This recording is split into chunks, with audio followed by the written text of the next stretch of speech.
తన ఆరాధ్య ప్రేమమూర్తి అయిన యశోధరను, ముద్దుల కుమారుడు రాహుల్ను, తన మీదే ప్రాణాలు పెట్టుకున్న తల్లిదండ్రులను, సమస్త రాజభోగాలను వదిలిపెట్టి సత్యాన్వేషం కోసం రాజభవనం నుండి నిష్క్రమించాడు.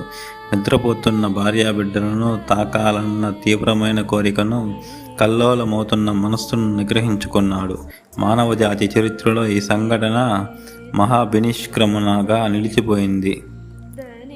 సిద్ధార్థుడు సత్యాన్వేషణకు పూనుకున్న నాటికి యావత్ భారతదేశంలో ఎందరో గొప్ప తాత్వికులు ఉండేవారు. వీరిలో వర్ధమాన మహావీరుడు, పూర్ణ కాశ్యపుడు, సంజయ బేలట్టపుత్రుడు, కకుద కాత్యాయనుడు, మక్కిలి గోసాలుడు ముఖ్యులు. వీరందరికీ ప్రజాభిమానం దండిగా ఉండేది. వీరు ఆనాటి రాచరిక పురోహిత వర్గాల దారుణమైన పీడనను, అప్పటి అజ్ఞానపు ఆలోచనలను తూర్పారబడుతూ తీవ్ర నిరసన, వ్యతిరేకతను తెలియజేసేవారు. వీరిలో మహావీరుడు అంతకు 250 సంవత్సరాల పూర్వం పార్శ్వనాథుడు ప్రారంభించిన శ్రమణ ధోరణికి చెందినవాడు. సిద్ధార్థుడికి ఆదర్శప్రాయుడైన మహనీయుడు చివరి జైన తీర్థంకరుడైన వర్ధమాన మహావీరుడు.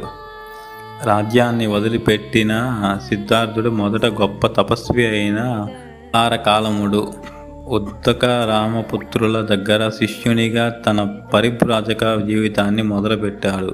వీరి బోధనలు, తపశ్చర్యలు, ధ్యాన పద్ధతులు అతడిని జీవితాన్నెంతో విశేషంగా మార్చాయి. మాటలను పరిశుద్ధంగా, దయగా, హితువుగా మాట్లాడటం, మనస్సులో సైతం కోపం, చికాకు, విసుగు లేకుండా ఉండటం వంటి గుణాలతో కరుణార్థులకు, వినయ శాంతులకు, సౌమనస్యాలకు ప్రతీకగా ఉండేవాడు.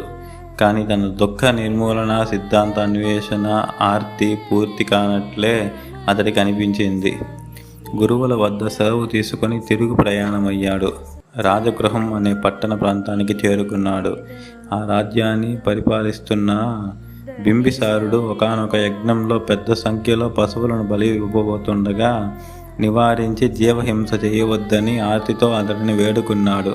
సిద్ధార్థుడి తేజస్సుకు, మూర్తి భవించిన దయాగుణానికి, వ్యక్తిత్వానికి ప్రభావితుడైన బింబిసారుడు బలి కార్యక్రమాన్ని ఆపడమే కాదు, తన రాజ్యంలో అటువంటి బలులను నిషేధిస్తూ శాసనం చేశాడు.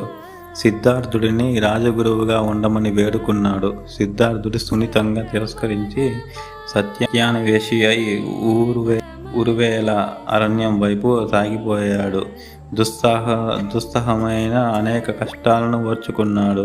వర్ణనాతీతమైన ఎన్నో బాధలను అనుభవించాడు.